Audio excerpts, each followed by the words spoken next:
Assalamualaikum warahmatullahi wabarakatuh. Apa kabar sahabat-sahabatku semuanya, yang soleh dan solehah, yang cantik dan yang ganteng, yang baik hatinya, yang rajin menabung dan rajin sedekah. Semoga hari ini sehat-sehat selalu ya, dan dalam lindungan Allah Subhanahu wa Ta'ala. Dan semoga kita semua berada dalam ridhonya. Amin ya robbal alamin. Nah, sahabatku semuanya, saya kali ini akan membahas tentang soul healing yang berdasarkan sabda baginda Rasulullah Shallallahu Alaihi Wasallam ya. Beliau bersabda bahwa sesungguhnya hati ini benar-benar berkarat. Maka untuk menyembuhkannya ada 3, yaitu memperbanyak membaca Al-Quran, mendatangi majelis zikir, dan mengingat kematian. Nah, jadi 3 poin tersebut bisa menyembuhkan atau menghilangkan noda-noda hitam di dalam hati yang telah berkarat. Selain yang telah saya bahas kemarin-kemarin itu ya, yang banyak zikir istighfar, zikir kolbi, yaitu juga sama kan zikir-zikir juga gitu. Cuman caranya aja yang berbeda-beda untuk membantu mempercepat proses penyembuhan. Nah, kali ini membaca Al-Quran. Nah, membaca Al-Quran juga sama. Jadi satu kali kita misalkan mengucap lafaz Allah gitu kan, atau kalimat yang lainnya, kalimat thayyib lainnya yang ada di dalam Al-Quran, bahkan mungkin dalam satu huruf itu pun bisa menghilangkan titik hitam di dalam hati kita gitu. Namun karena saking banyaknya titik hitam atau noda gelap di dalam jiwa itu kan tidak cukup dengan satu ayat saja kan. Jadi kayak kita ya paling enggak baca Al-Fatihah, misalkan baca surat Al-Ikhlas misalkan 7 kali, baca surat Al-Falaq 7 kali, baca surat An-Nas 7 kali, ya itu minimalnya gitu. Terus baca ayat kursi misalkan 7 kali, itu seminimal-minimalnya. Atau mungkin kita membaca surat Yasin, surat Al-Baqarah gitu kan, atau 1 juz 1 hari atau setengah juz 1 hari. Itu tergantung kepada kesiapan kita dan kemampuan kita dan kesempatan kita. Yang penting membaca Al-Quran itu dianjurkan setiap hari walaupun sunnah. Tapi sunnahnya itu tetap lebih mendekati fardu gitu loh. Jadi memang sunnah, tapi kan membacanya itu sunnahnya itu mungkin banyak atau sedikitnya, tapi kalau membaca tiap hari itu ya sangat dianjurkan gitu kan. Jadi sunnah tapi cenderung ke wajib gitu. Nah, terus yang kedua yaitu membaca Quran juga bisa menenangkan jiwa. Jadi selain menghilangkan noda-noda hitam di dalam hati kita, juga bisa menenangkan jiwa, menenteramkan jiwa gitu kan. Malahan kalau kita sudah membaca Al-Quran, misalkan udah 1 lembar, 2 lembar, suka ada rasa ketagihan kan, suka pengen lagi, kok ada rasa ketagihan membaca Al-Quran gitu. Nah itu kalau misalkan membaca Al-Quran yang sudah ada perasaan seperti itu, berarti itu ilmunya masuk ke dalam jiwa kita gitu, bukan hanya sekedar bacaan tapi menjiwai gitu kan, sehingga jiwa kita itu ada rasa keinginan ingin membaca lagi. Nah, terus yang berikutnya mendatangi majelis zikir. Nah, itu juga bagus. Biasanya kan suka ada kan majelis istighosah.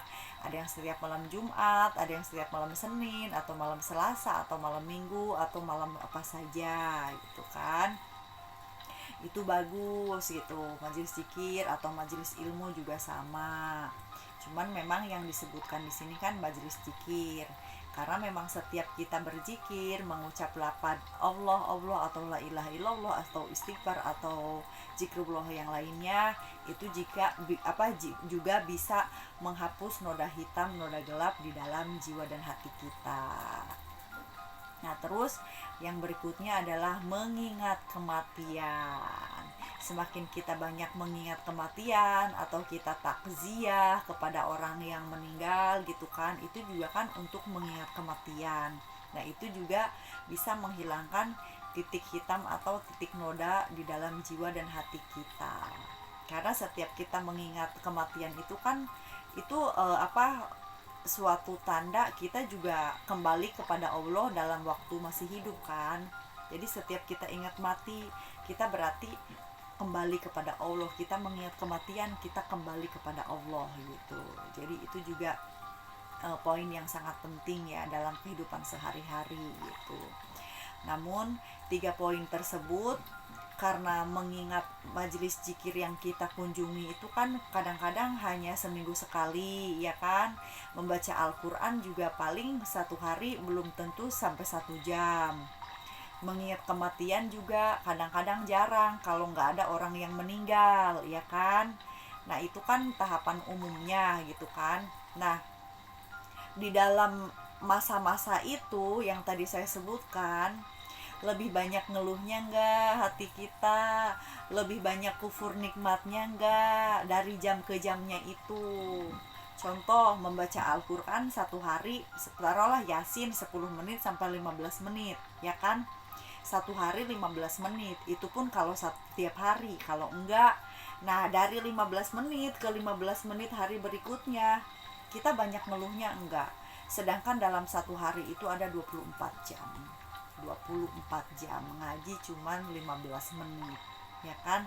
Atau ke majelis zikir hanya seminggu sekali, sementara seminggu sekali itu kan paling 2 jam gitu kan.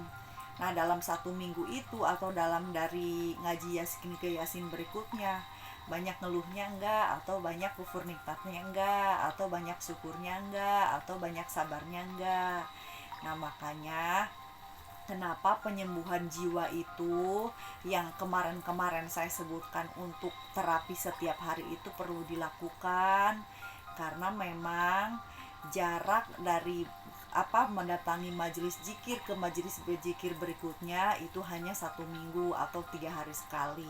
Membaca Al-Quran pun hanya 1 hari ini ke hari berikutnya hanya 15 menit. Nah makanya perlu ada tambahan penyembuhan jiwa seperti yang kemarin-kemarin saya sebutkan itu.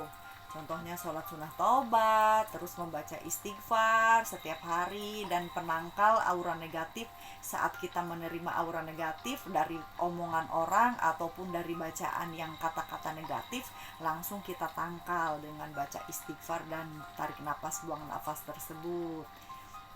Dan juga zikir Allah Allah Allah itu terapi setiap hari, kalau bisa setiap kita ingat setiap saat gitu kan. Mengingat ngaji Yasin atau baca Al-Quran itu hanya 15 menit per hari, sementara 1 hari itu adanya 24 jam. Jadi kita tambahkan juga dengan zikir kita sehari-hari itu, baik zikir kolbi ataupun zikir jahar, tidak hanya di majelis zikir saja gitu. Dan mengingat kematian juga, jangan menunggu ada orang meninggal baru ingat mati gitu. Jadi mengingat kematian juga itu adalah suatu bentuk kita kembali kepada Allah pada saat kita masih hidup. Jadi masih hidup saja sudah bisa kembali kepada Allah, apalagi sudah meninggal nanti, berarti kita kembali ke hadiratnya. Nah gitu. Ya hanya itu saja ya penjelasannya. Saya hanya berbagi wawasan dan sama-sama kita belajar membenahi jiwa kita. Ya kan, kita dilahirkan suci, kembali pun harus menjadi orang yang suci. Artinya suci jiwanya itu dari penyakit-penyakit batin. Oke, hanya segitu saja ya. Mohon maaf kalau ada kesalahan dan kekurangan dalam menyampaikannya. Saya hanya manusia biasa yang belajar dan terus belajar. Minal aidin wal faidin, mohon maaf lahir dan batin. Wassalamualaikum warahmatullahi wabarakatuh.